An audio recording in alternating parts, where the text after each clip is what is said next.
लगा होगा भारत का भूगोल जो भी तक किया है उसे रिवाइज भी करने का, कुछ चीजों को याद भी करने का, और साथ ही साथ जो नदी तंत्र है आशा है आप लोगों ने देख लिया होगा। एटलस आपके पास होनी चाहिए। एटलस है सभी लोगों के पास? कोई भी एटलस? नदी को ध्यान में रखते हुए एटलस को रखेंगे, ठीक है सभी लोग?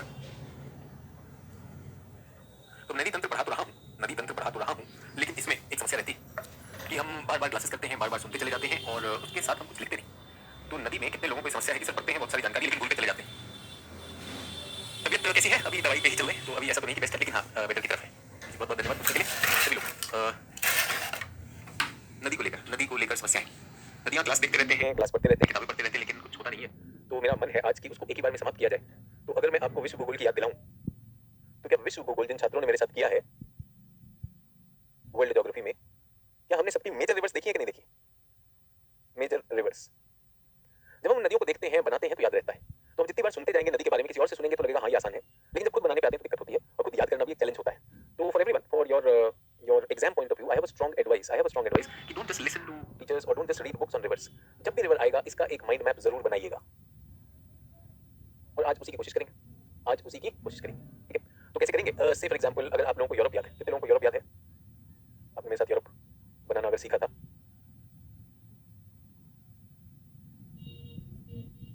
अगर आप लोगों ने यहाँ पर यूरोप बनाना मेरे साथ सीख लिया था, तो आपको याद होगा कि हमने यहाँ से फ्रॉम दिस डायरेक्शन पोलैंड से हमने कहानी शुरू की थी। पोलैंड में एक नदी विस्टुला या ओडर विस्टुला ऐसे कुछ हमने किया, फिर क्या किया? एल्बी, फिर कौन सी नदी ली? राइन नदी ली थी। यहाँ पे लंदन में थेम्स नदी, फिर यहाँ पर पेरिस में सीन नदी, फिर यहाँ लोआ नदी, फिर यहाँ गेहो नदी, फिर लिस्बन जो राजधानी है पोर्चुगल की वहाँ पे ताजो नदी, यहाँ पे एब्रो नदी, इसमें पो नदी ली थी हमने एड्रियाटिक में जो गिरती है पो नदी, और फिर यहाँ पे बहुत लंबी नदी आई डेन्यूब नदी, अगर आपको याद हो डेन्यूब। फिर हमने देखा नॉन नाइपर नाइस्टर, डी नदियों से बहुत सारे आई डी, और यहाँ पर हमने देखी थी वोल्गा नदी। याद है? कितने लोगों को याद है? यहाँ से सारी नदियों को एक क्रम में देख लिया था मेरे ख्याल से। यहाँ पर मैंने एक नदी छोड़ी, रोन नदी हमने यहाँ डाली थी। जितने भी लोगों ने किया होगा उनको याद होगा हाँ यहाँ पर ये मोटी मोटी नदियाँ याद है। तो ये स्थिति हमारी भारत की भी होनी चाहिए, ये स्थिति भारत की भी होनी चाहिए, भारत की थोड़ी ज्यादा डिटेल में होनी चाहिए, क्योंकि भारत की जब बात आती है तो Indian reverse they should be done in more detail, ये आपके दिमाग में रहना चाहिए। उसके बाद उसमें उसकी कितनी सहायक नदियाँ करनी है, करनी बात की बात, पहला मोटा मोटा समझ में आना चाहिए, पहला हमेशा मोटा मोटा समझ में आना चाहिए। क्लियर? यस। तो मैंने आपको होमवर्क दिया था एक बार नदी तंत्र को देख कर आए, तो कितने लोगों ने नदी तंत्र किया? यस सर हो गया है, वर्ल्ड ज्योग्राफी में हमने किया है। तो that's a good thing that you done in the world geography, but मैंने कहा ये दिमाग में रहता है तो डर खत्म हो जाता है नदियों का। यस, तो इंडियन रिवर्स का भी हमारे पास ये चार्ट होना चाहिए। सो दिल्ली अरावली में आता है तो हिमालय के भूकंप दिल्ली में क्यों फील होते हैं? अरुण शर्मा कौन तब से ये कहता जा रहा है, तब से रो रहा है, कोई है ना ऐसा कि दिल्ली हिमालय में नहीं फिर भी यहाँ पर भूकंप आता है? ये पिछली क्लास में किसी ने मजाक किया था, तो बेटा भूकंप की क्लास कर लो ना, ये थोड़ी कि भूकंप जहाँ पर आया वहीं पर आया, ऐसे थोड़ी कि बिजली का झटका उसकी तो तरंगे दूर तक जाती है भाई। वैसे मजाक वाले प्रश्न करेंगे तो इसका मतलब सीरियस नहीं है भाई, ये काम ना करें। 1 2 3 4 5 6 जो लोग नदियां करके आए हैं, जो करके आए जल्दी से बताइए कौन कौन सी नदी है, नाम लिखिएगा बिना एटलस को देखे हुए। कौन सी भारत की नदियां आपको आकृति दिखाई दे रही है? जल्दी से टेस्ट है ये सर, आपने भूकंप का बताया भी था तो क्या ही वो करें यार, जल्दी से टेस्ट समय नहीं व्यक्त करेंगे, देखें कितने लोग। एक के आगे मुझे 6 नाम चाहिए, आपका एक नाम नहीं चाहिए, सारे 6 चाहिए, तो जल्दी मत रहिएगा, देखिए कितने लोगों को याद है, जल्दी से।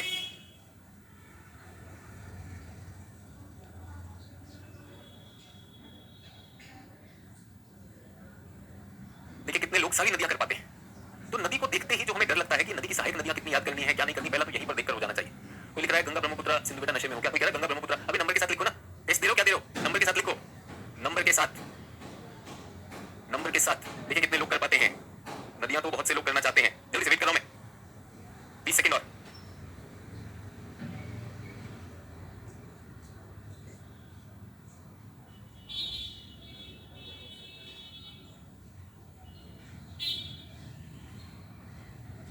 चलिए तो ये आपको इशारा था कि कैसे वो किया जाए, तो मेरा उत्तर है पहला, पहला पहला जो भी आप लिख रहे हैं, बहुत से लोग पहला नहीं लिख पा रहे हैं, ये हमारी है गोदावरी नदी, ये हमारी ब्रह्मपुत्र नदी, इस तरह ये कावेरी आती है, कावेरी आएगी यहाँ सागर में गिरेगी, यहाँ सागर में गिरेगी, यहाँ सागर में गिरेगी, ये हमारी महानदी, महानदी उड़ीसा में से जाती है और इस तट पे गिरेगी। ये सारी हिमालय से आ रही है और ये हमारा सिंधु नदी तंत्र, सिंधु नदी तंत्र। अब ये सारे के सारे क्या है बच्चों? ये नदी तंत्र है।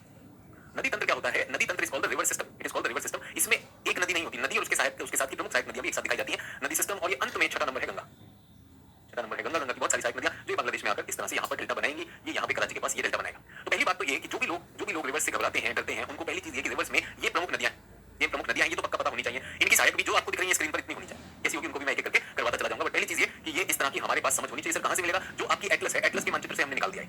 सबको नदियों में क्लैरिटी कितने लोगों के 6 सही है? 6/6 सही है। अखिल कह रहे 5, जितेंद्र कह रहे 4, 6/6 कितने लोगों के सही आए? एक नंबर कृष्णा गलत था बेटा, कृष्णा बनाई मैंने, कृष्णा तो बनाई ही नहीं, कृष्णा तो भूल गया मैं। कृष्णा नदी की अगर आकृति आप देखना चाहें तो कृष्णा भी बनाओ, कृष्णा बनाना बहुत आसान है, कृष्णा यूं बनती है, ये बन जाती कृष्णा। कृष्णा की एक सहायक नदी यहाँ आती है और एक सहायक नदी यहाँ आती है, ठीक है। यहाँ पर ये दोनों है तुंगा और भद्रा, तो ये तुंगभद्रा है और ये भीमा है, और ये हमारी कृष्णा नदी चली जा रही है। एक नदी और यहाँ पर आकर जुड़ेगी, इसका नाम है मूसी नदी, और ये कृष्णा अपने उसमें चली जाएगी। तो ये नदी भी हमें क्लियर होनी चाहिए।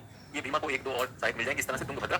तो 2/6, 4/6 तो गड़बड़ है। नर्मदा सिस्टम नहीं है क्या सर? अमित शर्मा, देखो भाई, आप भी जानते हैं और ये अमित शर्मा जैसे लोग भी जानते हैं, जिस नदी में सिर्फ एक तीर जाएगा, एक एरो जाएगा, वो बनाऊंगा या ज्यादा बड़ी नदी तंत्र बनाऊंगा।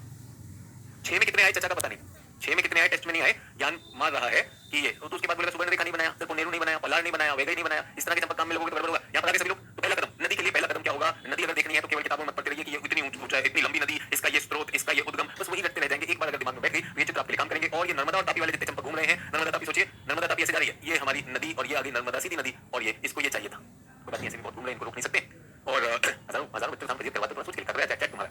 क्यों आपको बीच में रोक देता हूँ ये इस तरह के छात्रों को, ताकि लोगों को ये भी ध्यान रहे कि अरे चैट आपकी मदद के लिए, चैट अगर इसमें थोड़ा भी अगर आप सोचते हैं कि सिर्फ ये करेंगे तो मैं ही बीच में आपका काफी कचरा कर दिया करूँ, और करता भी रहता हूँ, तो मत करिए, चैट को प्रॉपर्ली यूज करिए, ठीक है। तो ये हुआ आपकी नदियाँ, क्लियर होगी। नदियाँ नदियाँ जैसे भीमा आएगा या जैसे कृष्णा आएगा, ये आपके दिमाग में क्लियर होना चाहिए, ठीक है। अभी भी कोई पूछ रहा है 3 नंबर पे क्या है, जाके एटलस खोलिए, एटलस को देखिए, बताओ ये टेस्ट देख रहे हैं और एटलस नहीं खोली, एटलस खोल लीजिए, एटलस खोल लीजिए, नहीं तो चमत्कार को नमस्कार होता रहेगा बच्चों। सब लोग यही करते रहेंगे तुक्का, मैं इसलिए नहीं हूँ कि आपके उत्तर सही हुए गलत हुए। आपको ये नदी दिखी या नहीं, नदी दिखी या नहीं? राजीव कह रहा है इस चित्र को बना ले, राजीव ये सब मैं करवाने वाला हूं, मेरा तो काम ये है। बट नदी को शुरू करने से पहले क्या आपको ये नदियां दिखाई दे रही हैं? क्या कावेरी दिखाई दे रही है? सर इस एटलस में तो बहुत मुश्किल समझ आ रहा है, क्योंकि एटलस को ही हमने सहज कर दिया है। कावेरी पर अपनी एटलस लीजिए, उस पे पेंसिल से चला के देखिए, कावेरी लगभग यही आकृति बनेगी, लगभग यही आकृति बनेगी। कहां से? यहाँ पे एक बहुत सुंदर जगह है, क्या नाम है इसका? कावेरी कहां से शुरू होती है? ब्रह्मगिरी से शुरू होती है ना, ब्रह्मगिरी, ब्रह्मगिरी। कह रहा है सर कावेरी नदी वापस बता दीजिए। क्या बताऊं, मैंने तो बताया ही नहीं, मैंने तो बताया नहीं। कह रहा है कि कावेरी वापस से बता दीजिए। अरे बेटा पहचान कौन टेस्ट चल रहा है? एटलस खोलो, एटलस खोलो और देखो क्या नदी ऐसी दिखाई देती है फिजिकल मानचित्र में। देखो दिव्या ज्योति बता रही गंगा नदी निकलती गंगोत्री से है, भागीरथी और सतोपंथ ग्लेशियर से अलकनंदा निकलती है, दोनों नदियां मिलकर गंगा बनाती हैं। ज्ञान बता रही है, ज्ञान क्यों बता रही है मैडम? रोक दीजिए, रोक दीजिए, हम तो ये पूछ रहे हैं, ठीक है। कोई कह रहा मूसी नदी नहीं मिली, अरे कोई सी भी नदी बताइए, है बताओ यार। अभी तो यही चल रहा है, अभी तो यही चल रहा है कि गंगा के बारे में ज्ञान बता रहे हैं। फिर गंगा, वही वाले लोग जो यूट्यूब देखकर रट के बैठे, बेटा नदी को पहचानना शुरू करो, पहला काम, जब नदी आएगी तो पहला काम यहाँ से। कावेरी के बारे में बताइए सर, कावेरी वेस्टर्न घाट में निकलती है। रिवर्स ऑफ इंडिया, एक कह रहा क्लास 70% समझ आता है, क्या यूपीएससी क्लियर हो जाएगा? समझाया तो कुछ है ही नहीं, क्लास में तो बताया जाता है, समझने का है क्या? नदी के नाम शक्ल बताई थी, वो पहचानना है। ऐसे ऐसे बेचारे लोग थोड़ी ना यूपीएससी में पास होंगे, बेचारे लोगों को आईडीएम बनना चाहिए क्या? खान सर वाली एटलस में भी सर पेज नंबर इस पर दिया है, अपवाद तंत्र, सब एटलस में भाई, सब एटलस में। नदी तो देख लीजिए, नदी देखिए, पहचानिए। सर कावेरी एक बार फिर बताइए, फिर बताने की तो हमने कुछ बताया नहीं। देखिए ड्रेनेज बेसिन, नदियां ही नदियां। देखो एक बोला कावेरी तमिलनाडु में, रोहित कुमार। ज्ञान तो इतना है ना पब्लिक के पास कि उनको बताओ क्या, वो लगवाते एग्जाम में पास नहीं हो पाते। ऑक्सफोर्ड में 30 नंबर पेज पर है, सब मिल गए कि नहीं मिल गए? सर कावेरी फिर भी बता दीजिए सर, कावेरी एक बोला कावेरी तमिलनाडु में है, अभी तो कर्नाटक में और तमिलनाडु में, तब कावेरी पे तो नदियों का विवाद चल रहा है कि नहीं चल रहा? सब एटलस में। हम पहली चीज ये कह रहे हैं, होता क्या है कि हम सब जाते हैं और हम सब रटना शुरू करते हैं कावेरी कावेरी। कावेरी का सुनोगे तो आंख में आंसू आ जाएंगे, कावेरी का सुनोगे तो आंख में आंसू आ जाएंगे। कावेरी जो है ब्रह्मा जी की बेटी है, कावेरी ब्रह्मा जी की बेटी है। क्या है? ब्रह्मा जी की बेटी। कावेरी का बहुत ज्यादा विश्व में सेवा करने का मन था, वो सबकी सेवा करना चाहती थी। ब्रह्मा जी ने, याद है अगस्त्य मुनि, अगस्त्य मुनि से कावेरी का ब्याह करा दिया, ठीक है। कावेरी का ब्याह किससे हो गया? अगस्त्य मुनि से हो गया। अब अगस्त्य मुनि थोड़े सख्त वाले साधु थे, तो वो कावेरी को जो है बहुत ज्यादा इधर उधर निकलने नहीं देते थे। और कावेरी को कहां पे रखा हुआ था? अपने कमंडल में। कावेरी को कहां पे रखा हुआ था? कमंडल में। तो कावेरी जो है अगस्त्य मुनि के कमंडल में रहा करती थी। एक दिन अगस्त्य मुनि गए और कमंडल पीछे रह गया, कौवे ने चोंच मारी, कमंडल गिर गया और कावेरी धारा प्रवाहित हो गई। जगह का नाम ब्रह्मगिरी। और तब से कावेरी दुनिया के सबसे ज्यादा यूज्ड रिवर्स में गिनी जाती है। इतनी सेवा कर रही कावेरी नदी। तो बताओ आंख में आंसू आए कि नहीं आए? मेरे पास बहुत सारी कहानियां हैं, मेरे पास बहुत सारी कहानियां हैं, बट क्या आप नदी को मानचित्र पर देख सकते हैं कि नहीं? नदी को देख नहीं रहा है और जो है बात कर रहा है। तो हमारे पास बहुत सारी, आपने ये भी सुना होगा। और एक चंपक ने पूछा सर इसको जो है गंगा क्यों कहते हैं? इसको भी सर गंगा ऑफ साउथ कहते हैं, इसको गंगा ऑफ साउथ क्यों कहते हैं? तो भैया कहने के बहुत सारे कारण हो सकते हैं, हर एक कारण तो आपको बताने की जरूरत नहीं, हर एक कारण आपको बताने की जरूरत है। और फिर बता भी तो क्या करोगे? आपके एग्जाम में यार आप इन्हें पहचान नहीं सकते, लेकिन आपको कारण चाहिए। तो ऐसा है भाई, कारण ये है कि हम सब गंगा नदी की बड़ी पूजा करते हैं। गंगा नदी बड़ी श्रद्धेय नदी है और गंगा नदी सबके पाप होती है, कि नहीं होती? गंगा नदी सबके पाप होती है और हम सब सारे पाप करके गंगा में बाहर है। लेकिन गंगा के पाप कौन धोएगा? ऐसा माना जाता है, ऐसी मान्यता है कि गंगा नदी अंडरग्राउंड होकर कावेरी तक आती है और कावेरी गंगा के पाप धोती है। किसी ने कहानी सच है क्या? तो देखिए आध्यात्मिक कहानियां हैं, मैं शिक्षक भी हूँ, मेरे विषयों में रुचि भी रहती है, तो आध्यात्मिक कहानी भी होनी चाहिए। हम तो कह रहे हैं ऐसे लोगों का क्या फायदा जो एग्जाम के लिए पढ़ते हैं, ना तो नदी जानते हैं, ना देश की संस्कृति जानते हैं, ना कहानी जानते हैं, एग्जाम में जाके पोपट फेल होकर आ जाते हैं। तो इससे अच्छा तो कम से कम कहानी तो सुना दो। तो गंगा नदी के पाप धोने के लिए कौन सी नदी? गंगा नदी आती है कावेरी नदी का आशीर्वाद लेने के लिए। इतनी सुंदर सुंदर कहानियां, बड़ी कहानियों से थोड़ी चलती है। हम तो परीक्षा देनी है ना, कहानी तो मेरे पास बहुत सारी कहानियां तो मैं विश्व भूगोल में बहुत सारी सुनाता हूँ, इसमें बहुत सारी सुनाता हूँ, बट अफसोस तब होता है जब छात्र कहता है कि कावेरी समझ में आएगा, फिर से रिपीट कर दो, फिल्म थोड़ी देख लो। भाई आपका टेस्ट था कि अगर बिना उसको देखे, अगर बिना आपको होमवर्क दिया, अगर आप उनको पहचान सकते तो पहला कदम आपने अपनी नदियों पे बहुत मजबूत कदम उठा लिया। अगर नहीं पहचान पाते तो अभी क्लास रोक दी है, मैप पे देख लीजिए, अच्छा ये गोदावरी है, ये ब्रह्मपुत्र है। अब आपको मोटा मोटा पता है कि यार ये नदियां मुझे ऐसे पता होनी चाहिए, बस इतना सा हो जाए। मेंटल मैप बनाने की एक्सरसाइज कर रहा था, इसी में मेरी गलती होगी कि भैया किसी ने हमको ये समझा दिया सर 2 नदियां मिलेंगी, यहां पर मिलेंगी, सतु पंथ होगा, ये होगा, सारे पंथ गिनवा दिए भैया। ठीक है, सभी लोग क्लियर? तो ये पहला कदम नदियों के बारे में। आज हम कौन सी नदियां करेंगे? हमने पिछली क्लास में नदियों के अंतर कर लिए थे, आज हम हिमालयी तंत्र करेंगे। क्या हम इन नदियों को पूरा नहीं करेंगे? सबको करेंगे, सबको करेंगे, एक एक करके करेंगे भाई, समय है, समय लगता है, उसको करेंगे। ठीक है, बस रिक्वेस्ट क्या है? रिक्वेस्ट क्या है? रिक्वेस्ट ये है कि एटलस देखते चलिएगा, है ना? एटलस देखते चलिएगा। एक चंपक है अभी, उनका प्रश्न है कावेरी की माता कौन थी? फिर आएगा कावेरी की बहन कौन थी? कावेरी के मुंह बोले चाचा कौन थे? आप समझ रहे हैं कि अगर आपको थोड़ा प्रेरित करने के लिए चीज को और थोड़ा सा संस्कृति से जोड़ दिया जाए तो आप ऐसे सवाल पूछेंगे, आप ऐसे सवाल पूछेंगे। तो इसलिए क्या होता है भैया, जो कराना कराए दो, इसलिए शिक्षक जो अपना सिलेबस खत्म करा के निकलो। ये थोड़ी भूगोल ही आ जाना चाहिए। अरे कितने लोग कावेरी में बड़ी श्रद्धा के साथ जाकर स्नान करेंगे, कितने लोग गोदावरी में जाकर स्नान करेंगे, उसे भी दक्षिण गंगा कहा जाता है। उत्तर भारत के बाद जो सबसे लंबी नदी है वो है गोदावरी, वो आ जाती है नर्मदा। नर्मदा इतना सुंदर नाम है, नर और मादा दोनों एक साथ, ताकि उसमें किसी भी प्रकार का भेद ना हो। वैराग्य की नदी है नर्मदा। अब वैराग्य बताऊंगा तो फिर उसके बाद क्या सर वैराग्य, तो ऐसा हो जाता है कि भैंस के आगे बीन क्यों बजाई जाए? भैंस के आगे बीन क्यों बजाई जाए? भैंस एकदम से बोलती अरे कावेरी थी, कावेरी की बहन का नाम बताइए तो उसके बाद क्या करेंगे? आगे बढ़ेंगे। ये सब मैंने लिखा हिमालयी तंत्र, एक कह रहा हिमालय गलत है, ये बहुत बड़े वो है। हिमालयी तंत्र की बात कर रहे हैं, हिमालयी नदी तंत्र की बात कर रहे हैं, तो इसमें 3 नदी तंत्र है भाई। सर हिमालय गलती है, देखो सब लोग लगे हुए हिमालय गलती है। और आप समझ सकते हैं इनको पढ़ने में नहीं, इनको ये है जेट को आगे रोक के रखेंगे तो सभी लोग को समझ में आए। पहली चीज, पहला कदम अभी तक का क्लास का निष्कर्ष है, जो लोग सीरियस है नदियों को इस तरह से बना लीजिए, ये चित्र है और मैं साथ साथ में कराता रहूंगा। और उसके बाद जो है हम हिमालयी नदी के तंत्रों में जा रहे हैं और इनको यहाँ पर ये मात्रा चाहिए तब जाकर इनको समझ में आएगा। फिर एक चंपक लिख रहा है मैं 70% समझ पा रहा हूँ, आईएएस बन जाऊंगा क्या? हाँ तुम्हारा ही तो इंतजार हो रहा है वहाँ, पूरा यूपीएससी पता माला वाला लेके खड़ा हुआ है, कब आएगा वो 70% समझने वाला केजीएस वाला? जैसे ही दिखा रोक लेके आईएएस कहाँ हो, चरण आपके कहाँ है? हिमालय तंत्र में 3 नदियां, सिंधु नदी पश्चिम में, सिंधु तंत्र, फिर गंगा का तंत्र और फिर ब्रह्मपुत्र का तंत्र। इनकी अगर मैं बात करूं तो ये अधिकांशतः ये हमारी बारोमासी नदियां हैं। What are these? These are perennial river systems. These are perennial. So Indus, Ganga and Brahmaputra. We are talking about these systems. और ये अगर देखा जाए हिमालय तंत्र, this is the largest river system. Bharat का सबसे बड़ा आयतन इन टर्म्स ऑफ वॉल्यूम, आयतन की दृष्टि से सबसे बड़ा है। आयतन की दृष्टि से in terms of volume it is the largest, ठीक है, largest river system of India. Okay, मैं ये भी कह सकता हूं this is an international system, अंतरराष्ट्रीय तंत्र है। अंतरराष्ट्रीय तंत्र है। कौन से देश आपको नजर आते हैं इसमें? कौन से देश जुड़े हुए हैं? अगर पश्चिम से चले तो पाकिस्तान होगा, पाकिस्तान है, अफगानिस्तान, सीधी नदियां आती हैं, अफगानिस्तान, ठीक है, स्पेलिंग मिस्टेक है, पाकिस्तान, अफगानिस्तान, उसके बाद पाकिस्तान, अफगानिस्तान, चाइना, नेपाल, भूटान, म्यांमार, ये देश भी इसमें जुड़े हुए हैं। ठीक है, ये देश भी इसमें जुड़े हुए हैं। तो इंटरनेशनल रिवर सिस्टम है, इंडिया का सबसे बड़ा रिवर सिस्टम है वॉल्यूम के टर्म्स में भी। इनके बारे में हमें डिटेल पता होनी चाहिए। तो मेरी दृष्टि में कहें तो बहुत बहुत इंपॉर्टेंट है। और ये हमारा नॉर्थ इंडियन है, तो मुझे जो सिस्टम यहाँ पे दिखाई दिया ब्रह्मपुत्र, इसकी भी फिगर भी बनेगी, चिंता मत करिए, फिगर बना के दूंगा सारी चीजें। सिंधु को हम इस तंत्र में इस फिगर के साथ समझेंगे, फिगर भी बन जाएगी। आपको पहले क्लास के पहले ही बता देना चाहता था कि क्या क्या चीजें। और ये गंगा का तंत्र आज हम कोशिश करेंगे इनको जल्दी जल्दी ज्यादा से ज्यादा हमसे खत्म करने। ठीक है, तो ये हमारे देश हुए। अच्छा, एक और चीज है, इन्हीं ने तो वृहत उत्तर भारतीय मैदान,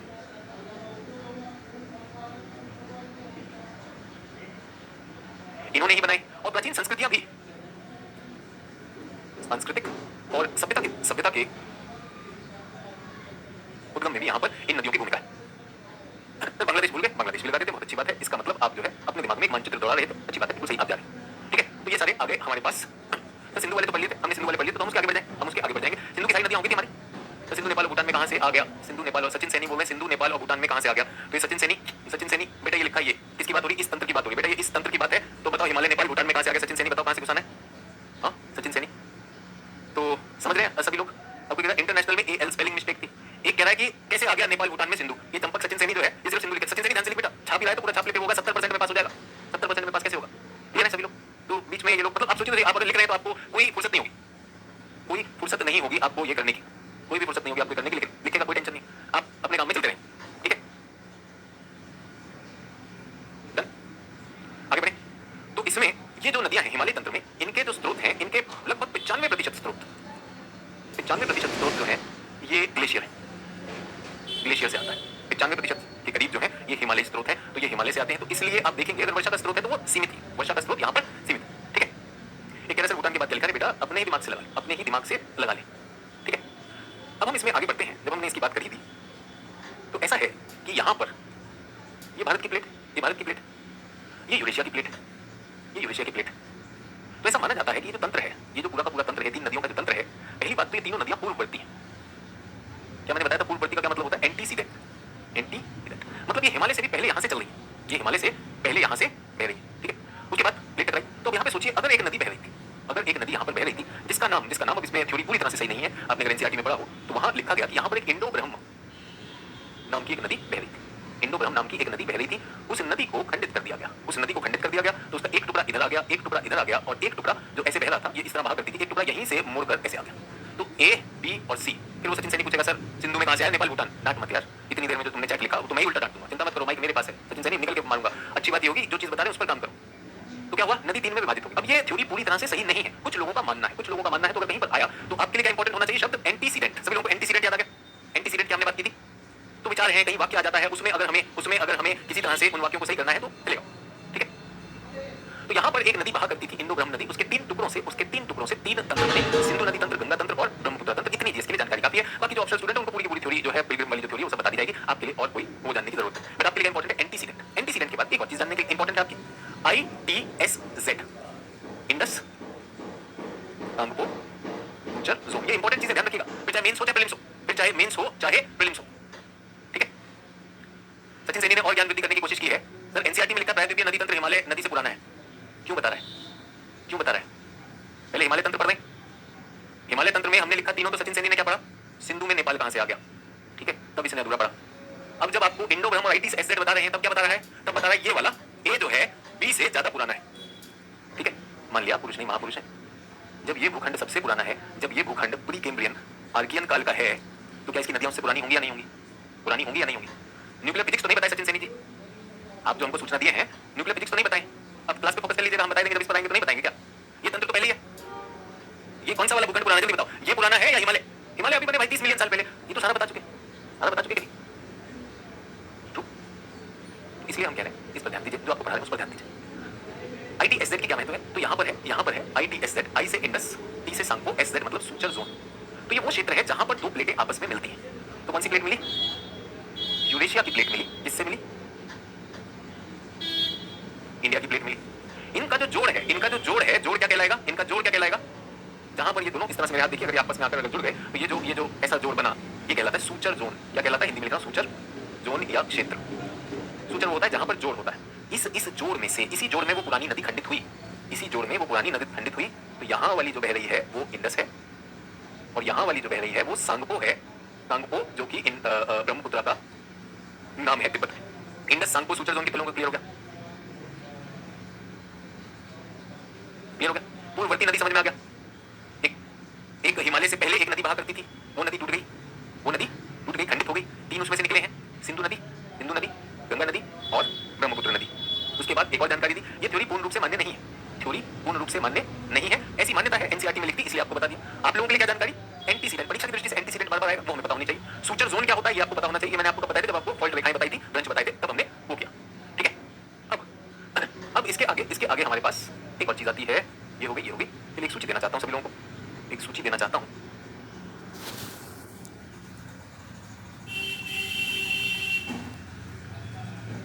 चित्र पहचान लिया? क्या है ये?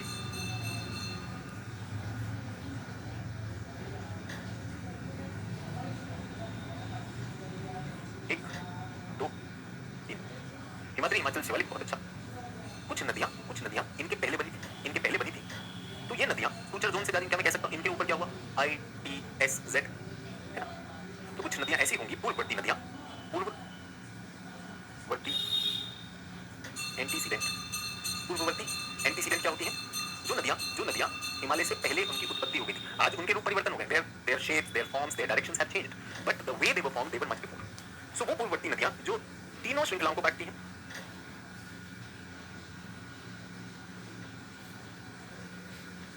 कट ऑल 3 रेंजेस, 2 श्रृंखलाओं को काटती हैं। पहले समझना, ये एनसीईआरटी की चीजें नहीं कर रहा हूं। Cut 2 ranges only. तीसरा क्या है? तीसरा केवल एक, यानी शिवालिक क्या आएगा ना, शिवालिक को काटते हैं।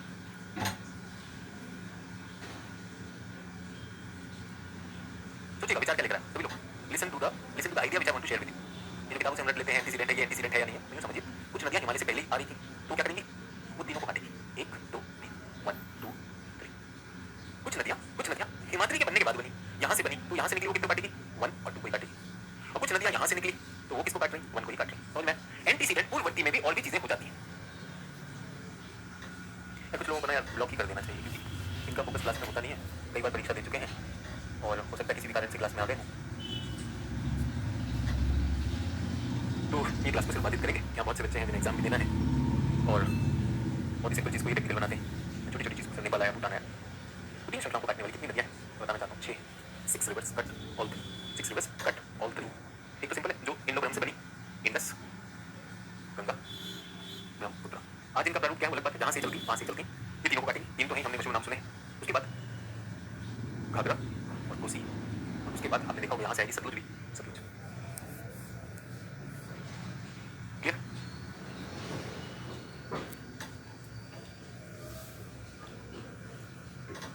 बहुत सिंपल है, कोई खास बड़ी बात नहीं। अब 2 श्रृंखलाओं को काटे, 2 श्रृंखलाओं को काटे, वो कौन सी नदियाँ हैं उनको भी देख लेते हैं। ऐसी 4 नदियाँ, 4 नदियाँ हैं, इनके नाम बता रहा हूँ, यमुना, रामगंगा,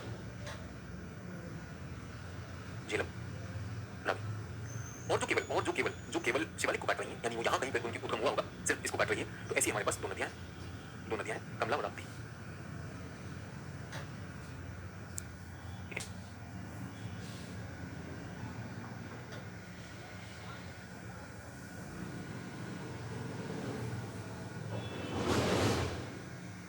बहुत ही सिंपल विचार दिया, फिर बताया कि मेरा काम ये नहीं कि एनसीईआरटी तक बता दूं कि सर एनसीईआरटी में इंडो ब्रह्म लिखा है, एनसीईआरटी में ये दोनों जुड़ी हुई, उनके ऊपर आपको मुझे ले जाना है। ठीक है, नदियाँ होंगी, सिंधु तंत्र हमने पिछली क्लास में कर लिया था, इंडस टन है, इंडस की सारी नदियाँ होंगी या नहीं होगी, अगर होगी तो इंडस टन लिख दीजिए, इंडस टन, फिर अगले तंत्र की बात करेंगे। अगर इंडस हो गया है तो जल्दी से इंडस टन कर दीजिए। यहाँ लिखा है झेलम और रावी। ये सभी लोग जो पूछ रहे हैं सर झेलम के बाद कौन सी नदी लिखी है, ये दिखाता है कि आप घर जाके नदियाँ नहीं देख रहे हैं, क्योंकि गिनी चुनी तो नदियाँ हैं, तो इंडस तो टन हो गया। ठीक है, इंडस टन कर दिया हमने। राप्ती, RAPTI, राप्ती, इंडस सभी छात्र कह रहे हैं इंडस की हमने इस तरह से नदी बना ली थी। ये तंत्र बनाया था कि नहीं बनाया था, जल्दी बताइए।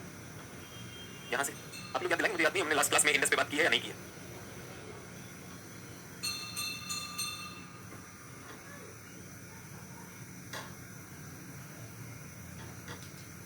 इंडस नहीं हुआ है, तो प्लेन में बताया, प्लेन में बताया, नदियों में नहीं बताया, नदियों में। तो जो लोग कह रहे हैं इंडस हो गया, तो जल्दी से बताइए इंडस पे हाइड्रो इलेक्ट्रिक पावर कौन से हैं, हाइड्रो इलेक्ट्रिक प्लांट कौन से हैं इंडस पे, इंडस पे HEP कौन से हैं और झेलम पे HEP कौन से हैं।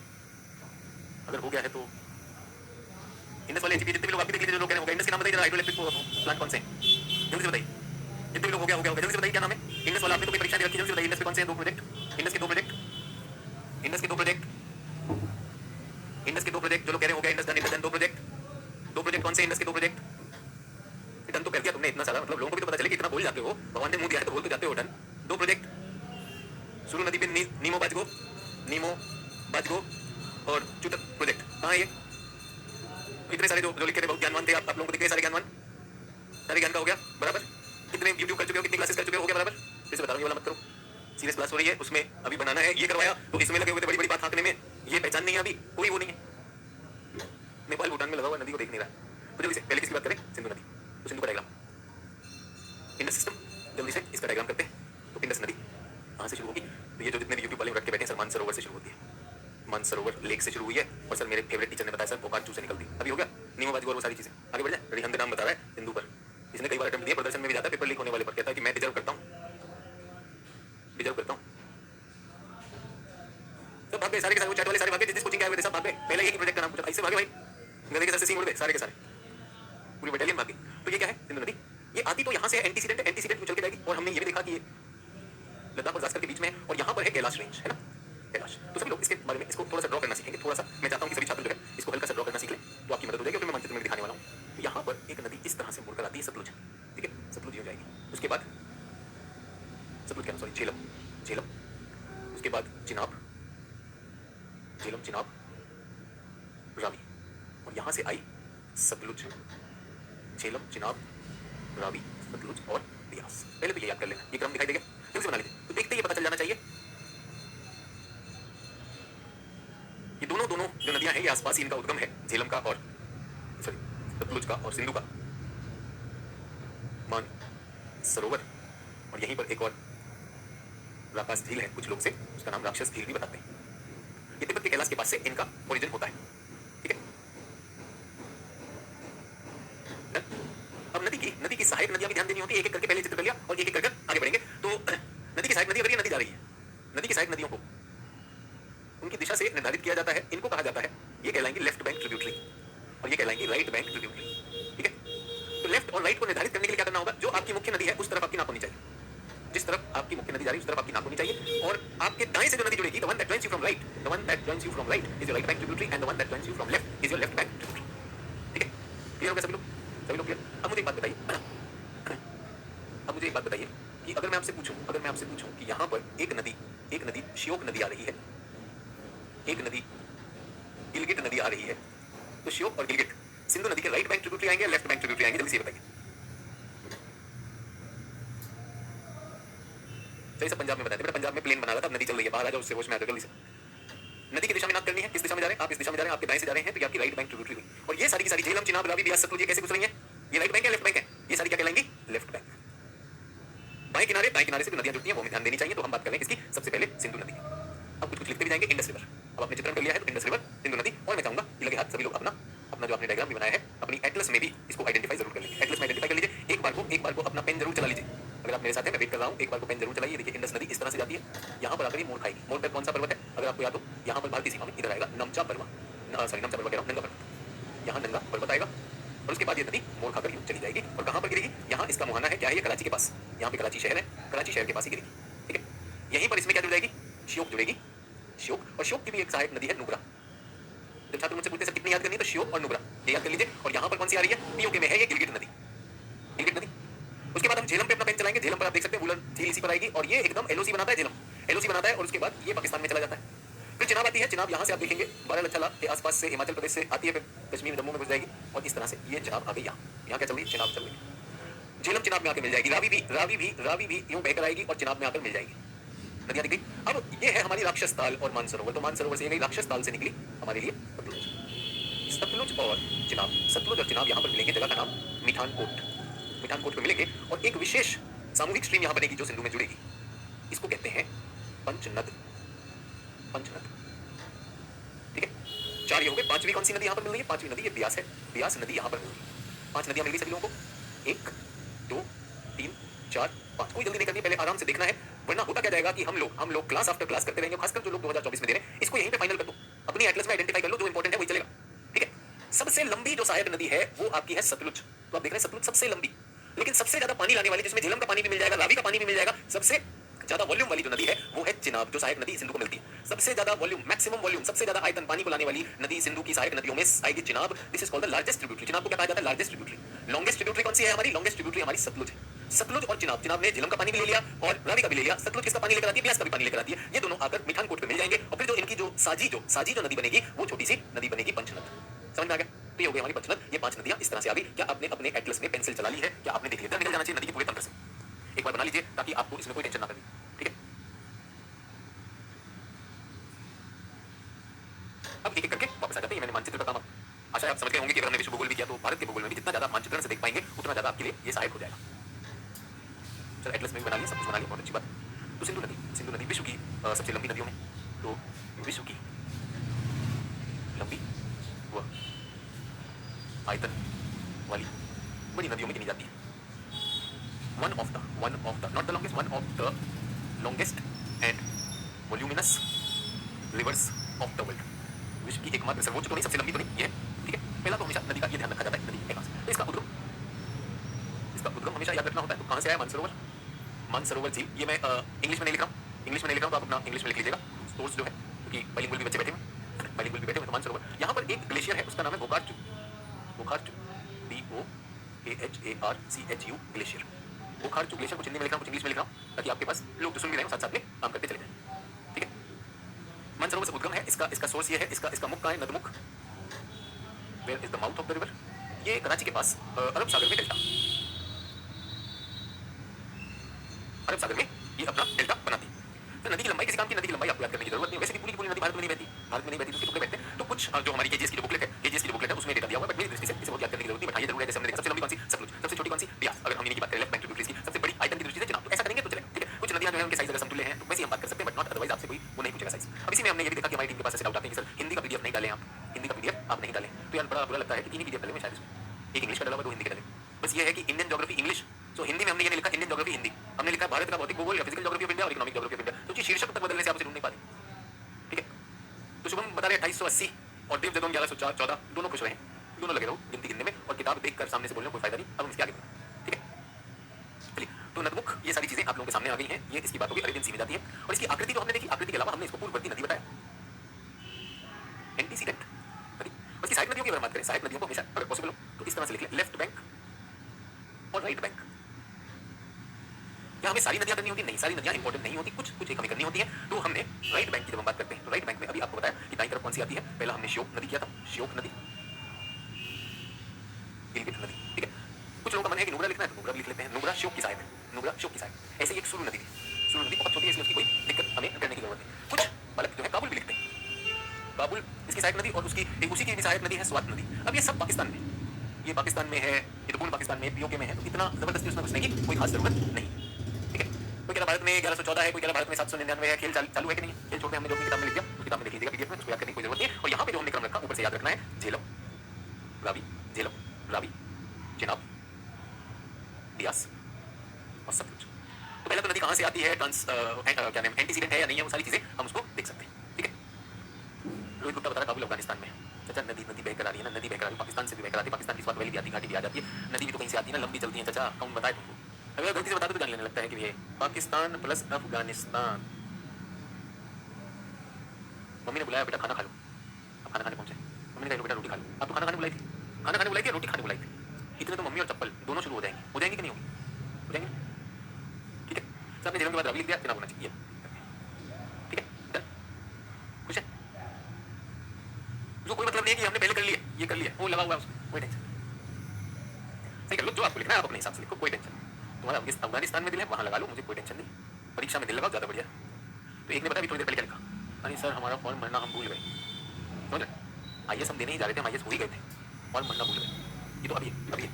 उसके बाद और मजेदार आता है, और मजेदार आता है प्रीलिम्स से एक रात पहले जो बीमारियां अभी तक डॉक्टरों को नहीं पता है, किसी शोधकर्ता को नहीं पता, वो एक रात पहले निकलती। सर वो वाली बीमारी हो गई थी इसलिए प्रीलिम्स नहीं थे, नहीं तो आईएएस थे सर। तो मतलब ये जैसे बहुत आएंगे, लाख लोग ये कर रहे होते हैं हर साल। आप सीरियस हैं, छोड़िए उसको, आगे बढ़िए। अब ये जो नदियां हैं ना, नदियां हैं, ये अंतर्राष्ट्रीय नदियां। अब क्या है? अंतर्राष्ट्रीय नदियां हैं। अंतर्राष्ट्रीय नदियों को लेकर हमने 1960 में एक ट्रीटी कर ली, इंडस वाटर ट्रीटी। अक्सर ये समाचार में आ जाता है इंडस वाटर ट्रीटी क्या करना है। तो इंडस वाटर ट्रीटी अभी मुख्य की दृष्टि से अगर कभी इस पर चर्चा आती है, अगर कभी चर्चा आती है तब इतना है, वरना इंपॉर्टेंट नहीं है। बट कुछ लोगों में अचानक जैसे मैंने कहा ना, अफगानिस्तान वाले, पाकिस्तान वाले, और भैया ये जो है हमारा वो नहीं। एक ने तो ऐसा कहा कि सर मैं तो एकदम तैयार था, जानते मैं टॉपर, तो मेरे पास जीवन में एक ही चश्मा था, वही चश्मा परीक्षा से एक रात पहले उस पर मेरा पैर पड़ गया। तो क्या हो गया? पैर पड़ने के बाद वो चूरा चूरा हो गया, इसलिए परीक्षा नहीं दे पाया। उन सब के लिए बता रहा हूँ, ये बहुत इंपॉर्टेंट नहीं है, लेकिन ऐसा हुआ कि इस संधि के अनुसार इस पानी को 2 भाग में बांटा गया, ठीक है। इस संधि के अनुसार इस पानी को 2 भागों में बांटा गया और हमारे पास 3 नदियों को वेस्टर्न कहा गया, पश्चिमी नदियां, 3 नदियों को वेस्टर्न कहा गया, जिसका नाम है, 3 नदियां कौन सी हैं जिनको वेस्टर्न कहा गया? इंडस, झेलम, चिनाब। ये 3 नदियों को वेस्टर्न कहा गया और ये 3 नदियों को ईस्टर्न कहा गया। ईस्टर्न में कौन सी है? रावी, बियास, सतलुज, ठीक है। क्लियर है सभी लोग? इस पर कहा गया, इस जो हमारी वेस्टर्न नदियां हैं, इसको पाकिस्तान को एक्सक्लूसिव राइट दे दिया कि पाकिस्तान इनका दोहन कर सकता है, पाकिस्तान दोहन कर सकता है। और ये भारत को दिया गया, ये भारत को दे दिया गया। और त्रिवेणी कश्यप जो है बहुत दुखी चल रही है, भैया पाकिस्तान को दे दिया कितना 80% और भारत को दे दिया 20%। बहुत नाइंसाफी है सर, इनका क्या करें? तो बताओ, भारत जो है केवल 20 करता है। ये मीडिया में बहुत सही चलता है, इसमें ना बहुत मजेदार रहता है, बहुत नाइंसाफी है कि नहीं? एकदम गब्बर सिंह वाली नाइंसाफी है ना, आदमी 3 गोली 1। रजनीश नहीं कर पा रहे तो कोई बात नहीं, आपका जॉब भी तो है, जल्दी बताइए। बहुत नाइंसाफी है कि नहीं? 80 उनको दे दिया, 20 हमको दे दिया, तो क्या करना चाहिए? हमें क्या करना चाहिए? जल्दी बताइए। और वैसे पूछ के मैं गलती कर रहा हूँ क्योंकि यहाँ पे नॉन सीरियस लोग हैं, वो तो सीधा कहेंगे न्यूक्लियर धमाका करना चाहिए, ठीक है। तो पहली बात ये कि अंतर्राष्ट्रीय नदियों पर विवाद ना हो, इसके लिए अंतर्राष्ट्रीय संधियां की जाती है, ठीक है। अंतर्राष्ट्रीय संधियां की जाती है। 1960 में जब इन नदियों की बात की गई तो मैं आपको बता देना चाहता हूँ, ये जो 3 नदियां हैं, ऐसा नहीं कि इनमें हाथ नहीं लगा सकते, ये सारी की सारी नदियां भारत से होकर जाती हैं, तो भारत इनका यूज करेगा, भारत इनका उपयोग कर सकता है। तो कैसा उपयोग? अगर भारत को पानी चाहिए, निकालो पानी, पीना है पानी, बिल्कुल करना चाहिए, क्या दिक्कत नहीं। आप ऐसा नहीं कर सकते कि इनके मार्ग में अवरोध नहीं डाल सकते, आप इन्हें ब्लॉक नहीं कर सकते। अगर ये भारत से जा रही है तो आप इन्हें ब्लॉक नहीं कर सकते, रोक नहीं सकते, लेकिन ये पह रही हैं, आपको अगर इससे कुछ निकालना हो तो आप बिल्कुल निकाल लेना चाहिए, ठीक है। तो ये अंतर्राष्ट्रीय जो नदियां होती हैं, इन नदियों में विवाद ना हो, इसके लिए अंतर्राष्ट्रीय ट्रीटी होती है। किसी को जख्म देने और इलाज करने या इसी बात पे राजनीति करने के लिए नहीं होती, पहली बात पे, ठीक है। पहली बात ये हो गई। दूसरी बात मुझे एक बात बताइए कि हम जहां पर सिंधु नदी को देखते हैं, जरा देखिए सिंधु नदी भारत में किस क्षेत्र में बह रही है? सिंधु नदी जल्दी से देखिए भारत के किस क्षेत्र में बह रही है? ये क्षेत्र दिखाई दे रहा है आपको? यहाँ बहुत सारी आबादी दिखाई दे रही है आपको? यहाँ पर बहुत सारी आबादी दिखाई दे रही है आपको? यहाँ बहुत सारे उद्योग दिखाई दे रहे हैं। क्या करिएगा? क्या करिएगा? तो ये नदी वहां जा रही थी और ये नदी मैदान में घुसती कहाँ है? पाकिस्तान में घुसती है। ये काट के ये तो इसका पूरा हिस्सा तो मैदानी भाग तो पाकिस्तान को ही मिलता है ना भाई, पाकिस्तान को ही मिलता है कि नहीं मिलता? वहां हमारी ऐसी कोई वो नहीं। दूसरी बात मैं आपको बताना चाहता हूँ, ये झेलम नदी है, झेलम की एक साइड नदी किशन गंगा। आप सोचिए कितनी अच्छी बात बताने वाला हूँ आपको। किशन गंगा भी इस संधि के हिसाब से इसी में आती है और भारत ने किशन गंगा पे एक प्रोजेक्ट बना दिया। अब बताइए ये इस संधि का वायलेशन है या नहीं? तो 80-20 समझ में नहीं आया तो बहुत से लोगों का कहना है, मैं नहीं कह रहा हूं, इसको हटा दे रहा हूं, 80-20 भूल जाओ, मैंने तो भाई नहीं यहाँ पे एकदम से भटका गए थे उन्होंने 80-20 पाकिस्तान को 80 मिला पानी, सिर्फ 20% मिला, ये संधि गलत है, इनका ये मानना है। तो क्या भारत ने जब ये बनाया तो क्या ये वायलेट किया प्रोजेक्ट? तो आप ये समझिए कि ये नदी जा रही है किशन गंगा, सभी लोग ध्यान दीजिएगा, Kishan Ganga is flowing like that. क्या भारत इसे ब्लॉक कर सकता है? नहीं कर सकता। भारत इसे ब्लॉक नहीं करना चाहिए संधि के हिसाब से। तो भारत ने क्या किया? भारत ने एक इसकी शाखा निकाल ली। क्या निकाली? शाखा। अब बताइए अगर मैंने इसके पानी की शाखा निकाली तो क्या मैंने इसे रोका? क्या मैंने पानी को कहीं पे रोका? पानी तो नहीं रोका, तो ट्रीटी मैंने वायलेट की क्या? नहीं की। और यहां पर बांध ना बनाकर एक टरबाइन लगा दिया मैंने, चलते पानी में एक टरबाइन लगा दिया। ये विशेष प्रकार का होता है run of the river project. फिर से बता देना चाहता हूं कि नदियों के पानी को to use the river water efficiently there are multipurpose project. नदियों पे बहुउद्देशीय परियोजनाएं लगाई जाती हैं। नदियों का पानी रोककर बांध बना दिया जाता है, बांध से विद्युत बनती है, हाइड्रो इलेक्ट्रिसिटी बनती है, बांध से पानी का भी जलाशय बनता है, उससे सिंचाई इरिगेशन हो सकती है, मत्स्य पालन हो सकता है, बहुत सारी चीजें हो सकती है। तो भारत ने क्या किया? भारत ने पानी नहीं रोका। भारत ने कहा भाई ये पानी यूं जा रहा है, इस तरह से जाता रहे, हमने थोड़ा सा इसमें मोड़ कर दिया और जितना पानी आपको चाहिए नदी का पानी नहीं रोकेंगे, बट बीच में टरबाइन घूमेगा, टरबाइन से हमें उसमें मिल जाएगी। तो हमने रोका नहीं। देखो जितने भी लोग यहाँ पर उत्तर भारत में अगर हरिद्वार आप गए हैं और हरिद्वार में आपने गंगा जी का स्नान किया तो बड़ी नदी गंगा जी बहुत बड़ी नदी है और गंगा जी से एक छोटा सा एक धारा निकाली जाती है जिसमें हर की पौड़ी में लोग स्नान लेते हैं। देखा है कि नहीं आपने? तो इस तरह से अगर भारत ने प्रोजेक्ट निकाला तो क्या भारत ने संधि के साथ रहते उसका उपयोग किया? तो ये कहीं पर ऐसा नहीं है कि नहीं पाकिस्तान को ज्यादा दे दिया हमको कम दे दिया, ये न्यूज़ चैनल पर व्हाट्सएप पे ठीक लगता है। पहली बात ये कि वो योग्य नहीं था, उस योग्य नहीं था। अच्छा अब आप तो छोड़िए पाकिस्तान को इससे चिंता होगी कि भारत किशन गंगा प्रोजेक्ट बना रहा है, ठीक है? पाकिस्तान को इससे चिंता होगी कि भारत किशन गंगा प्रोजेक्ट बना रहा है। तो उन्होंने भारत से कहा देखिए आप जो है संधि का उल्लंघन कर रहे हैं, you are violating the terms of Indus Water Treaty. Bharat ने कहा सुनो भाई हम नहीं वायलेट कर रहे, हम क्या कर रहे हैं? हमने रन ऑफ द रिवर बनाया है, ये वायलेशन नहीं। पाकिस्तान अरे भाई हम हमारे यहाँ सूखा पड़ रहा है, आप जो नदियां रोक रहे हैं, और पाकिस्तान ने जाकर रोना शुरू किया। कहां पर? इंटरनेशनल ट्राइब्यूनल पहुंच गया पाकिस्तान कहां पहुंच गया? International water tribunal. तो जब दो देशों में किसी संधि पर मतभेद होता है, whenever there is a dispute on the basis of an international treaty, you are allowed to go to a tribunal। आप अंतरराष्ट्रीय कोर्ट में जा सकते हैं। पाकिस्तान चला गया। पाकिस्तान ने कहा कि देखो जी ये जो है हमारा पानी रोक रहे हैं और हमने जो है सिंधु जल संधि हस्ताक्षर की है, ठीक है? इस पर इंटरनेशनल कोर्ट ने कहा ठीक है अगर आपको ऐसा लगता है तो हम जाके चेक करेंगे। उन्होंने चेक किया, उन्होंने क्या कहा? भारत ने कोई भी संधि वायलेट नहीं की है, भारत को ये अलाउड है। सभी लोग को समझ में आया? तो जितने भी लोग आप इस बात पे भड़क जाते हैं कि भैया पाकिस्तान को ज्यादा पानी जा रहा है और ये सारी चीजें हैं, तो सिंपल सी बात है कि ऐसा नहीं है। जो वो स्थिति थी उस स्थिति में इंडस वाटर ट्रीटी के 3 नदियां जो उत्तरी भाग में थी, जो पर्वतीय क्षेत्र में, वो उधर को चली गई वेस्टर्न और इधर ईस्टर्न। वेस्टर्न में जो हमारी आवश्यकता है हम पूरी यूज कर सकते हैं, हम नहीं यूज कर सकते। समझ में आ गया? लेकिन अगर हम इसमें बोलता करें नहीं पाकिस्तान का पानी बंद कर देंगे, पाकिस्तान का पानी बंद कर देंगे, तो ध्यान रखिएगा अंतरराष्ट्रीय नदियां तो और नहीं, अंतरराष्ट्रीय नदियां तो चीन से भारत की तरफ भी आती कि नहीं आती? तो एक समझदार राष्ट्र, एक उत्तेजित न्यूज चैनल वाला या उत्तेजित यूट्यूब का शिक्षक जो है मजा बांधने के लिए शोर मचा दे, आज तोड़ेंगे फोड़ेंगे दिखा देंगे हमें है कितना पानी, तो वो आंदोलन मचा सकता है। समझदार देश क्या करेगा? कोई जरूरत है नहीं उसकी। और बताऊं आपको, अगर पाकिस्तान इस पर कहता है हमारा पानी रोक रहे हो और तुम हमें तड़पाने की कोशिश कर रहे हो, तो पाकिस्तान को ऐसे करके कहना कि पाकिस्तान चिंता मत कर, अगर तुझे परेशान करना ही है ना, पानी रोक के नहीं करेंगे, छोड़ के करेंगे। इतना पानी छोड़ेंगे कि तुम सारे के सारे यहाँ पे छलनी में इकट्ठे हो जाओगे अरब सागर, सब में पानी छोड़ दो और सारे पाकिस्तानी यहीं पर आ जाए। बहुत ही डर की बात है, अभी 2 साल पहले पाकिस्तान में बहुत भीषण बाढ़ आई थी, इतना कि उनका सारा खेती का क्षेत्र यही है, सब तबाह हो जाएगा। हमें उनके पानी रोकने से कुछ नहीं मिलने वाला। तो जो आप लोग इसमें बहुत सारी आधे लोग तो सुबह तीसरी वाली सारी मैदान की यूट्यूब पे निकाल देते हैं, पाकिस्तान का पानी रोक देंगे, रोक मत छोड़, सारे छलनी में मिलेंगे, एक करके छलनी लगा देना वहाँ पे, सब जो है छलनी में हो जाए। और ये जो इतने सारे बाबा हैं हमारे, ये बाबा कब काम आएंगे? बाबा से बोलो बाबा बढ़िया वाला चूरन दो, बाबा एक पैकेट चूरन देगा, किसी भी नदी में चूरन डाल दो, पाकिस्तान आनंद में, बाबा जी की बूटी पहुंच जाएगी। तो ध्यान रखना ये चूरन फिर हमारे पानी में भी आ सकता है, चीन से ब्रह्मपुत्र आती है। तो ये मूर्खों वाली बात है, इसमें जो है सीना चौड़ा करके तोड़ देंगे। अपने घर में जाके पिताजी की मदद नहीं कर पाए आज तक, तो कह रहा है पाकिस्तान का पानी रोक दूंगा। अपने घर में अगर पानी ना रहा नल में तो मोहल्ले में जाकर पानी नहीं इकट्ठा कर सकता और बकवास कर रहा है। ये वही वाले जो चैट पर आकर सब कुछ कर देते हैं, इनको सब आता है, बस वो ये था कि प्रीलिम्स का फॉर्म नहीं बन पाया, वरना तो वरमाला लेके खड़ी थी यूपीएससी। समझ में? तो ये जो आपकी है, ये आंदोलित करने के लिए क्लास में मजमा लगाने के लिए पाकिस्तान को छोड़ेंगे नहीं। भाई मैं कह रहा हूं क्यों छोड़ना, क्यों पकड़ना, इतना पानी मारूंगा मैं वैसे भी। और एक बात बताऊं, आप समझ के देखिएगा, आप लोगों ने ध्यान नहीं दिया भाई, अगर ये पानी रोक दिया तो भारत में कितने बांध बनाने पड़ जाएंगे और कहां बनाओगे? हिमालय क्षेत्र में बांध बनाओगे, अपने ही ऊपर बम लगाना चाहते हो। सोच के देखो, ये जो जोश में 56 इंच का सीना करके कुछ लोग जो है यूट्यूब या उस पर न्यूज़ चैनल पे आकर बोल देते हैं पाकिस्तान का पानी रुकेगा कैसे? चचा वहां जाके चप्पल लगा के आने की, नदी के रास्ते में चप्पल लगा के आ गए कि भैया ये लो पानी रुक गया, वहां पानी रुकेगा कैसे? ठीक है? बांध बनाना बिल्कुल बनाओ, इस पर बनाओ बांध, रजावी पे बनाए, 3 बांध बनाए, उसके पीछे रंजीत सागर झील बनी, बिल्कुल कोई दिक्कत नहीं। पूरे विश्वास के साथ, पूरे देश जो है, भारत देश जो है एक विश्वास के साथ एक रिस्पांसिबल राष्ट्र की तरह से आगे बढ़ रहा है। इस तरह से मतलब जुबान तीसरी टाइप का देश नहीं है ये, बनाना रिपब्लिक पाकिस्तान है। जहाँ चुनाव में वोट किसी पार्टी को लाते हैं, चुनाव में नेता कौन बनेगा, प्रधानमंत्री कौन बनेगा, वो पाकिस्तान है भाई। गर्व होना चाहिए और हम भी उसी स्तर पे जाकर रोक देंगे इनका पानी। कैसे रोकेगा? सोच तो सही। पेड़ तो रहा है, सोच के तो पेड़, क्या गुटके का पैकेट लगा के रोकेगा? नदी रोकने के लिए बांध लगता है चाचा, बांध में पैसा लगता है, टेक्टोनिक का बहुत से लोग बेचारे दब सकते हैं। बट ठीक है, अब कौन कौन क्लास करता है? ना नेता करता है ना अभिनेता करता है। जो क्लास करता है वो कर रहा है। इंडस नदी, सिंधु वाटर ट्रीटी। सर तो फिर क्या करना चाहिए? सर मुझे एक बात बताइए, मैं तो सच में मतलब आपको व्यवहारिक बात बताना चाहता हूँ। जलवायु परिवर्तन की वजह से हिंदू कुश, हिमालय और काराकोरम, जिनको तीसरा ध्रुव कहा जाता है, which is called Hindu Kush, Himalaya, Karakoram, are called the third pole, इनके ग्लेशियर मेल्ट हो रहे हैं। जलवायु परिवर्तन की वजह से पानी की कमी अगर जम्मू कश्मीर में या लद्दाख में पड़ेगी तो विश्वास करिए वो पाकिस्तान की वजह से नहीं होगा। और जब हमारे पास ही पानी कम होगा, तो पाकिस्तान में भी पानी कम जाएगा कि नहीं जाएगा? तो इसमें पाकिस्तान रोना रोए कि तुमने हमारा पानी रोका, बेवकूफी न करके क्या दोनों देशों को इसमें समन्वय बैठाकर और यहाँ के जलवायु परिवर्तन से होने वाले दुष्प्रभावों को समझना और मैनेज करना चाहिए। सोच के देखिए, उत्तर में जब आप ये उत्तर लिखेंगे तो आपके उत्तर में एथिक्स की सारी की सारी जो गुण है वो दिखाई देंगे कि नहीं दिखाई देंगे? This is the time when because of climate change we need to have this joint thing and we should set up a role model। और आप समझिए, अगर आप यहाँ पे बेवकूफी करते हैं ये वाली, तो बाकी देशों में भी बेवकूफी होने को तैयार बैठे हुए हैं, है नहीं? सोच के देखिएगा, मेरा मन था आपसे ये थोड़ा सा मीन्स की बात है। और कोई लिख रहा है जैसे कॉम्प्रोमाइज करना चाहिए।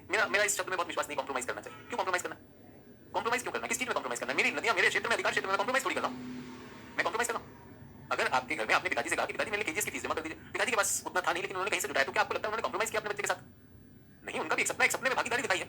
आपके इस बनने में आपके क्या माँ बाप भागीदार नहीं है? वो जुबान केसरी वालों की बात नहीं कर रहा, माँ बाप से छुपने छिपाने के लिए आए। तो पहले तो हम ये मानने पाकिस्तान में सबक सिखाना है, और दूसरा क्या है? नहीं कॉम्प्रोमाइज करें। दोनों ही आती है भाई, दोनों ही आती है। ये कॉम्प्रोमाइज वाले फिर आगे करेंगे, हम कब तक कॉम्प्रोमाइज करें? ये नकारात्मक सोच, इसी को तो बाहर निकालने की कोशिश कर रहा हूँ। बट मुझे पता है दिखता वही है। जब मिलेगा पाकिस्तान, इसका पानी रोकूंगा, चूरन बाबा का चूरन, एक चुटकी, सबके सब आनंद में। चलिए, तो ये हुआ हमारा सिंधु। बट इसके लिए ना थोड़ा सा इनोवेटिव सोचना पड़ेगा। लोगों को तड़का भड़का ज्यादा समझ में आता है, आसान तरीके, इट इज ऑल दैट।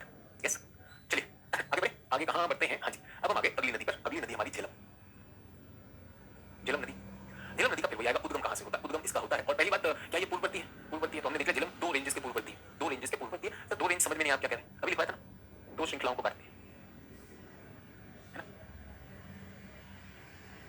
तो झेलम जो है ये वेरीनाग से शुरू होती है। उद्गम स्पेलिंग देख लेना भैया, आधे लोग तो इसी पे बैठे हैं बंदूक लेके कि मास्टर ने स्पेलिंग मिस्टेक करी, मैं दिखा दूंगा, मुझे ज्यादा आता है। तो उद्गम इसका वेरीनाग नेचुरल स्प्रिंग है, झरना वहां से फूटता है। झरना भी क्या कहूँ मैं इसको, स्प्रिंग कहूंगा। ऐसे पानी से तरह से स्प्रिंग, पर्वतों से पानी निकल रहा है, ठीक है। और यहां से ये नदी जो है, ये नदी लगभग इसको कहा जाएगा उत्तरतम लेफ्ट बैंक, राइट बैंक? तो लेफ्ट बैंक है, left bank, northern most left bank मानी जाएगी। वो जो 5 नदियां हैं, 5 नदियों में सबसे ऊपर जो आएगी उत्तरतम, सबसे ऊपर झेलम आएगी। अब इसमें कई चैंपियन ऐसे होंगे सर, लेकिन आपने तो किशन गंगा बताया। किशन गंगा छोटी, उन 5 मुख्य नदियों से, उन 5 नदियों में से ये काम किया, ठीक है। तो ये उत्तरतम है, नॉर्दर्न मोस्ट है, और ये चली जा रही है, निकलने के बाद पश्चिम जाती है। पश्चिम जाने के बाद ये दक्षिण में ऐसे टर्न लेती है, तो ये एलओसी का भी हिस्सा बनती है। ये भारत पाक की सीमा भी बनती है,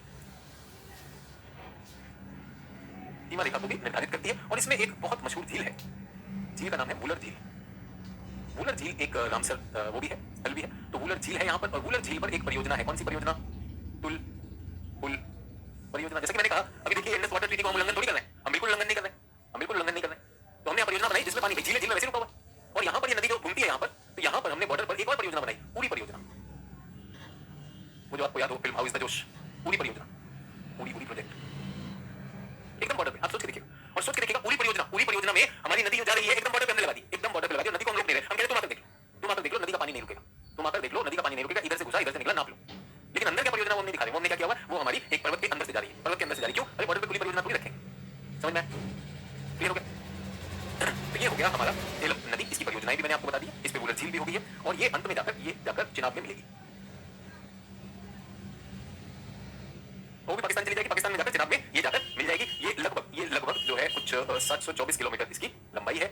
और मैं आपको बता दूं कि इसमें अहम शहर श्रीनगर शहर जो है, जो जम्मू कश्मीर पुराने राज्य की राजधानी भी था, समर कैपिटल हुआ करता था, तो श्रीनगर इसका प्रमुख शहर। झेलम नदी क्लियर, और झेलम की परियोजनाएं भी साथ ही साथ बता रहा हूं। झेलम पे अहम झील भी बता दी, वुलर झील है, कश्मीर की घाटी को यही वो देती है। और मैंने फिर बताया, जलवायु परिवर्तन से अगर झेलम में पानी नहीं होगा तो कश्मीर में सूखा पड़ता है, और ज्यादा पानी होगा तो बाढ़ आती है, ठीक है।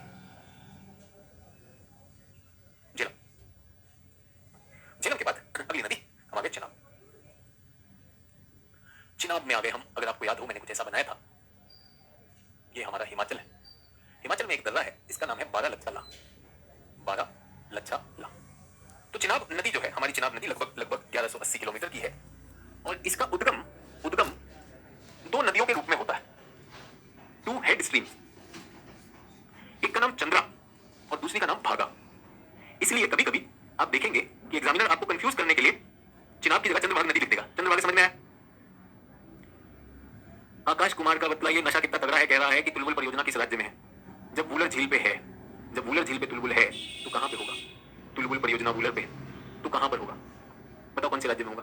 और क्या वो राज्य रह गया? कह रहा तुलबुल कौन से राज्य में? सवाल देखो, गहराई देखो। वैसे का उत्तर क्या दिया जाता है बेटा? चीन के शिनजियांग प्रदेश में आता है बेटा, लिख ली शिनजियांग। अभी समझा रहे हैं कि भैया वहां पे नदी पूरे मानचित्र के साथ दिखाते हुए कि भाई देखो बच्चे ये नदी है, यूं जा रही है और ये श्रीनगर में ऐसे जाएगी, यहां पर ये है। कह रहा किस राज्य में आता है? चीन के शिनजियांग लिख लो बेटा, शिनजियांग। तुम्हें भी तो ऐसे बताना है ना, ऐसे बड़ा बड़ा हाथ में शिनजियांग बताना, लोग हिल जाएंगे। चलिए आगे बढ़े। तो चंद्रभागा नदी क्या है? पहला क्या ध्यान देना, चंद्रभागा नदी ही चिनाब का दूसरा नाम, चिनाब का दूसरा नाम चंद्रभागा नदी। ये सिंधु की सबसे बड़ी सहायक नदी, सबसे बड़ी, आयतन सबसे अधिक वाली नदी, largest tributary of Indus in terms of volume. Volume यहां पर ज्यादा है, ठीक है, वॉल्यूम यहां पर ज्यादा है, क्लियर। उसके बाद इसमें, और क्यों वॉल्यूम ज्यादा है? इसमें झेलम व रावी जुड़ेंगी, झेलम और रावी जाकर इसमें जुड़ जाएंगी, ठीक है। इस पर भी कुछ प्रोजेक्ट बने। क्या इंडस वाटर ट्रीटी हमें प्रोजेक्ट अलाउ करती है इस पर? इंडस वाटर ट्रीटी क्या हम इस पे ऐसे प्रोजेक्ट अलाउ करती है कि हम पानी रोक लें? नहीं रोकते, नहीं रोकते हैं। लेकिन इस पर भी हमने ऐसे प्रोजेक्ट बना दिए हैं जिनसे हम पानी का उपयोग तो कर ही सकते हैं, हमें उपयोग से कोई दिक्कत नहीं है, तो हमने उपयोग किया है। तो इसमें कौन सा है? बगलीहार, हलाल व दुलहस्ती, ये याद रखना है। अक्सर पूछता है बगलीहार कहां पर, हलाल कहां पर और दुलहस्ती कहां पर, ठीक है। अंततः क्या होगा? ये सतलुज नदी से मिलकर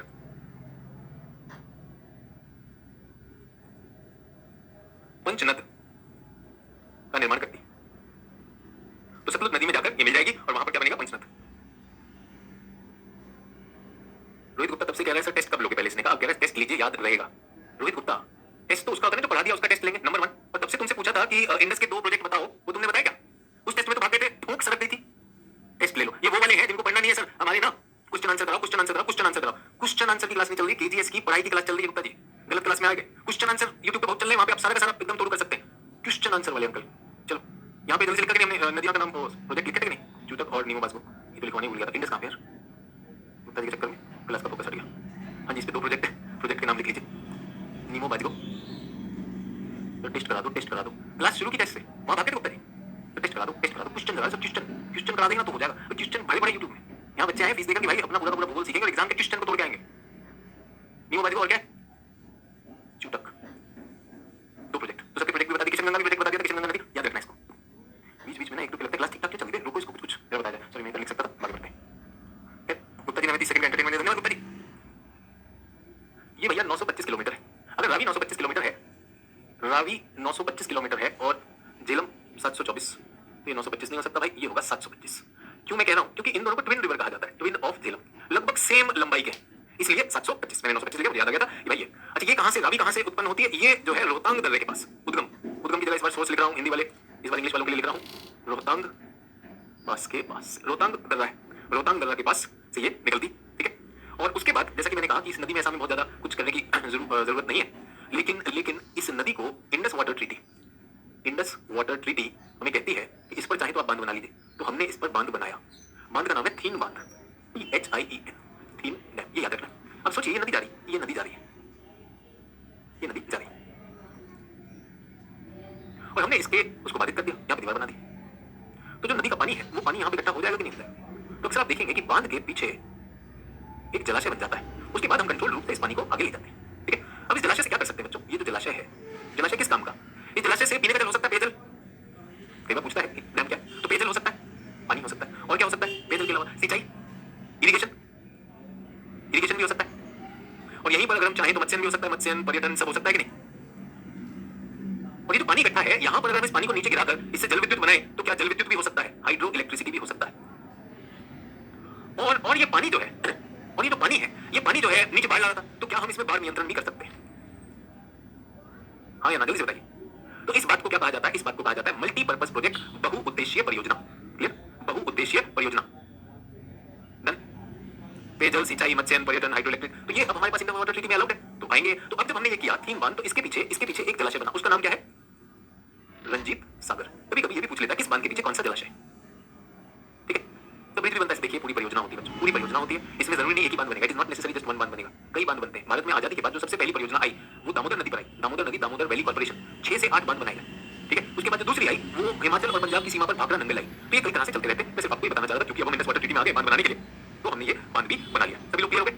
अब रेली किसमें जुड़ जाएगी और ये अंत में चिनाब में विलीन हो जाएगी। रावी नदी होगी, रावी नदी क्लियर। ठीक है, सड़क भी बना सकते बांध के ऊपर, अरे जो मर्जी बना लिया। हमारे लोग नहीं लगा सड़क बनाने के लिए बांध बनाया, पहले बना तो ले, ठीक है। उसके ऊपर रेलगाड़ी ले जाना तो रुक रहा है। आइडिया ये था कि आप बांध को समझे तो ये काम हो जाएगा।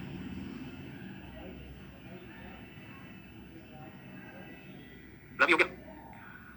अब आ गई दो नदियां भैया, ये दो नदियां ऐसे राक्षस झील, कौन सी नदी?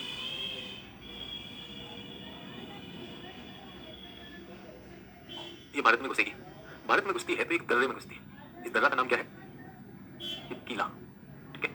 उसके बाद ये भारत को पार कर जाएगी, फिर ये कहां चली जाएगी? ये चली जाएगी पाकिस्तान में। पाकिस्तान में इसमें आकर कौन जुड़ेगी? चिनाब आकर जुड़ेगी, और चिनाब और ये दोनों मिलकर क्या बन जाएंगे? पंचनद। और वो किसमें जुड़ जाएंगे? तो जो पाकिस्तान में उसको छोड़ देते हैं, यहां पर पाकिस्तान हो गया, ये भारत है। अब यहां पर एक नदी हमारे काम की जो नदी है वो है ब्यास नदी। तो अगली नदी है ब्यास। क्या आप ये देख पा रहे हैं कि ब्यास नदी पूर्णतः भारत में, टोटली कहां पर? टोटली कहां पर?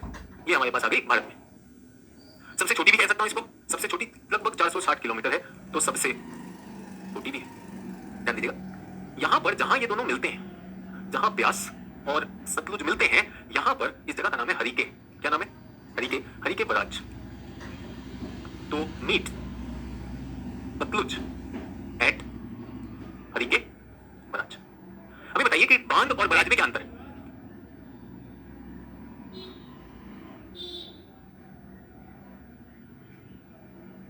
जल्दी बताइए, जल्दी जल्दी जल्दी।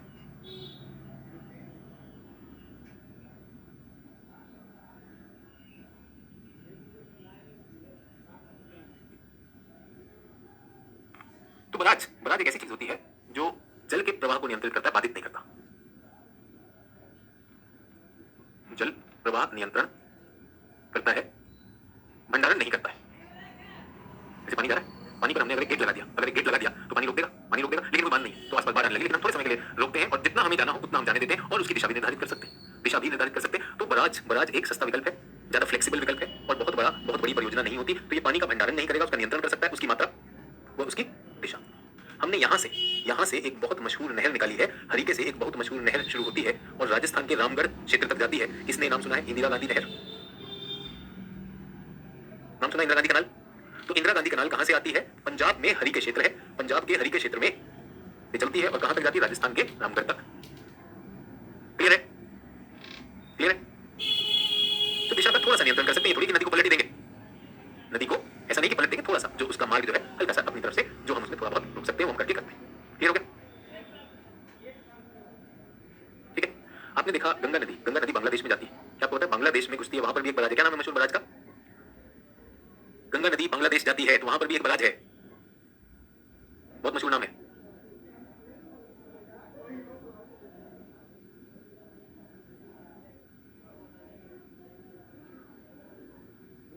फरक्का बराज, बिल्कुल सही कहा। तो फरक्का बराज हमने क्यों बनाया? फरक्का बराज क्यों बनाया? हमने फरक्का बराज इसलिए बनाया है कि जो बांग्लादेश में जो पानी जा रहा है वहां से एक नदी कट के आती है, वो भारत की तरफ आती है, जिसका नाम है हुगली, जिसका नाम है हुगली। तो हुगली में पानी बना रहे इसलिए हमने फरक्का पर थोड़ा सा पानी को नियंत्रण करने के लिए रखा है। बराज समझ में आ गया, बांध समझ में आ गया, सभी लोगों के लिए ये था कि बांध और बराज समझ आना चाहिए, अलग अलग जगह पर ये बातें होंगी।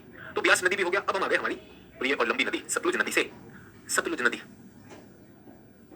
सतलुज नदी होता क्या है कि हमने देखा यूट्यूब पे सब एक पावर पॉइंट होता है, बच्चों से पढ़ते हुए या शिक्षक से पढ़ते हुए चले जाते हैं। आप लोग क्या कर रहे हैं? आप लोग लिख भी रहे हैं, सोच भी रहे हैं और इसको जाकर पढ़ेंगे भी अपनी बुकलेट से, केजीएस की बुकलेट से, फिर हम उस पर टेस्ट करेंगे। टेस्ट करेंगे तो आपका वाकई में तैयार हो रहा है या नहीं हो रहा है। तो इसके लिए हम आपसे चाहते हैं कि अपनी तैयारी को दुरुस्त रखिए। तो जब हम सतलुज की बात करते हैं, लगभग 1450 मीटर की या किलोमीटर की है, तो ये हमारी सबसे लंबी सहायक नदी मानी जाती है।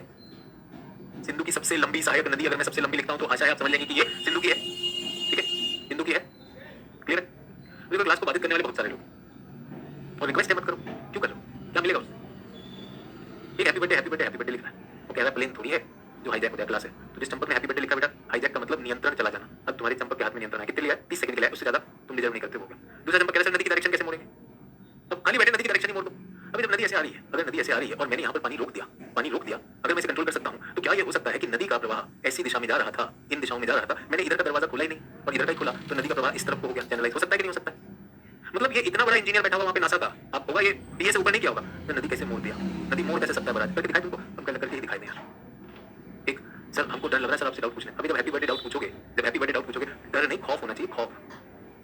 एक मिनट इन लोगों को श्रद्धांजलि देने के लिए जो भी ये फालतू वाला लिख रहा है हैप्पी बर्थडे है और जो है क्या डर लग रहा है, ये मासूम पहले वो सवाल पूछोगे तो ये इसलिए बताया कि नदी कैसे मुड़ती है, किसी को लगाओ किस समय बर्बाद हुआ नदी को, और ये भी बताया था नदी को पलट नहीं सकते, थोड़ा बहुत जो है मॉड्यूलेट किया जा सकता है। तो सबसे लंबी साइड नदी है सतलुज, कहाँ से आती है, अंतरराष्ट्रीय नदी है, पूर्ववर्ती नदी है, पूर्ववर्ती और तीन हिमालय काटती हुई आएगी ये, कहाँ से हमने काफी बात कर ली है, राक्षस ताल के पास से आती है और शिपकिला दर्रे से ये घुसेगी। अब शिपकिला दर्रे से घुसती है, शिपकिला दर्रे से जब हम घुसते हैं और कुछ लोग कभी-कभी ये पूछते हैं कि सर आप इनका कमेंट क्यों पढ़ते हैं, तो आप हैरान हो जाओगे, एक कमेंट आया वो चला जाएगा, कोई दिक्कत नहीं आप लोगों की, ताकि कोई काम का डाउट हो तो साथ साथ में समावेश करें, ये बार-बार भेजते रहते हैं, वो बार-बार यही भेजता रहेगा, क्या भेजता रहेगा सर, क्या मैं क्वेश्चन पूछूं, पहले आता रहेगा, दूसरा टेस्ट ले लो तो बढ़िया रहेगा, टेस्ट ले लो पूरा भर देते हैं आप, ये मत समझिए कि आप ही क्योंकि काम के क्वेश्चन आते हैं, काम के क्वेश्चन समझदारी के क्वेश्चन होंगे साथ साथ में लेते रहते हैं, लेकिन ये चलता ही रहेगा, इतने गालियां सोचिए और उसके बाद फिर जो करते हैं वो तो करते ही हैं। तो शिपकिला जब हम बात करें, शिपकिला क्या है, शिपकिला इज द पास जिसके थ्रू ये घुसती है। शिपकिला का बहुत महत्व है, शिपकिला जो है एंशिएंट सिल्क रूट का भी हिस्सा हुआ करता था, तो शिपकिला जो है ऐतिहासिक पास है, ये कब से हो रहा है और आप देखेंगे कि नदियां जो है, नदियों में जो पास होते हैं, दर्रे होते हैं, ये पर्वतों को पार करने का एक सहज सुगम माध्यम बनते हैं, ठीक है, सहज सुगम माध्यम बनते हैं। तो जो पहले अंतरराष्ट्रीय सिल्क रूट हुआ करता, एंशिएंट सिल्क रूट हुआ करता था, वो भी यहाँ से गुजरता था। अब ये नदी जब आती है तो भारत ने यहाँ पर एक परियोजना लगाई और ये तो हमारी इंडस वाटर ट्रीटी में पूरा परियोजना है कि नहीं, तो इस परियोजना को क्या कहते हैं, भारत के अंडरग्राउंड, मैंने आपको एक बार पहले भी नाम बताया, क्या नाम है, मैं नाम भूला, the biggest underground hydro electric project of India, Shipki La पे लगाया गया। जल्दी बताइए, कोई बताया होगा? भाखड़ा नंगल नहीं है बेटा, भाखड़ा नंगल इसके आगे आएगा, जो लोग भाखड़ा नंगल रटे बैठे हैं, इतने सारे कलंदर घूम रहे हैं जिनको सब आता है, हाँ अटक गए। लो अब सवाल पूछे सब भाखड़ा नंगल, महेंद्र सिंह तो टेहरी तक लगा दिया, प्रिंसू भी टेहरी, नेमत फरीन भी टेहरी, सोच रहे हैं आप टेहरी चले गए, टेहरी अभी टेहरी कहाँ पर है, उत्तराखंड में टेहरी है, ये हिमाचल की बात हो रही, सोच रहे हैं, एक दुलहस्ती भी लिख रहा है, आप समझिए कितने सीरियस हैं टेहरी। अबे टेहरी बांध यहाँ कहाँ, उत्तराखंड में, भारत का सबसे ऊंचा बांध है ये, हिमाचल प्रदेश में, इसीलिए बताया कि मानचित्र देखना बहुत जरूरी है चंपक। ये नदी गुजरी बेटा, टेहरी बांध तो इसमें है, टेहरी बांध तो इधर है, देखो दामोदर, गोविंद सागर, सब कुछ ये दिखाता है कि क्लास में, और इसमें एक पूछा टेस्ट लो, तब से टेस्ट कब लोगे, टेस्ट से ज्यादा बढ़िया समझ आएगा कब लोगे, जब टेस्ट दे दिया सर आप तो डांट दिए, अरे भाई तुम क्लास को कर, भाखड़ा नंगल, नाथपा झाकरी,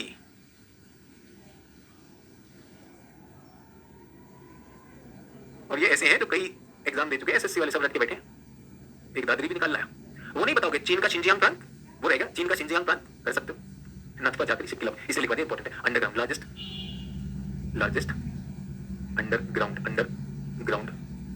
टाइटल प्रोजेक्ट है भारत का, ठीक है। तो ये हो गया हमारा नाथपा झाकरी। अब ये नदी जो है कहाँ है यार, अब नदी कहाँ कहीं हमने बनाई है, इसलिए भी चित्रण करते हैं, रटने वाले रट के मर जाएंगे भाई। बच्चों ये है आपके हिमालय, यहाँ पर है पंजाब, यहाँ पर है हिमाचल, ठीक है, ये है शिपकिला, तो शिपकिला पे तो नाथपा झाकरी हो गया, शिपकिला पे नाथपा झाकरी हो गया। अब ये नदी जो जा रही है और हिमालय को खत्म करके मैदानों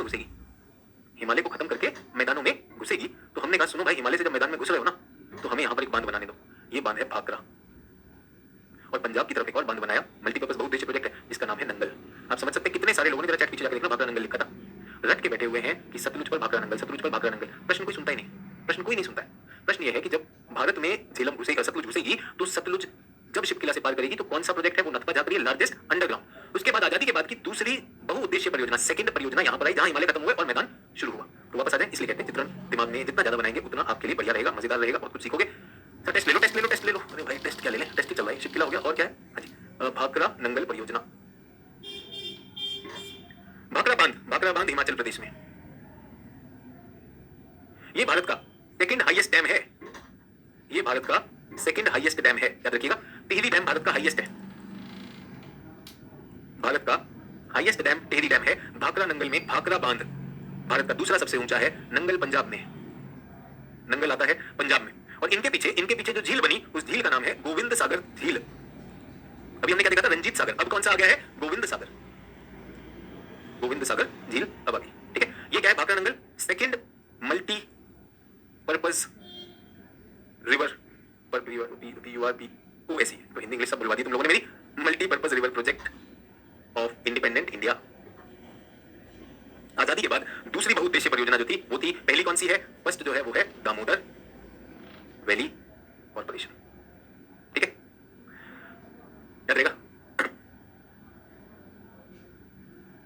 अनिशा कह रही है अंडरग्राउंड परियोजना क्या होती है, अनिशा होमवर्क है, इंटरनेट पे जाना, अंडरग्राउंड परियोजना क्या होती है पता चल जाएगा।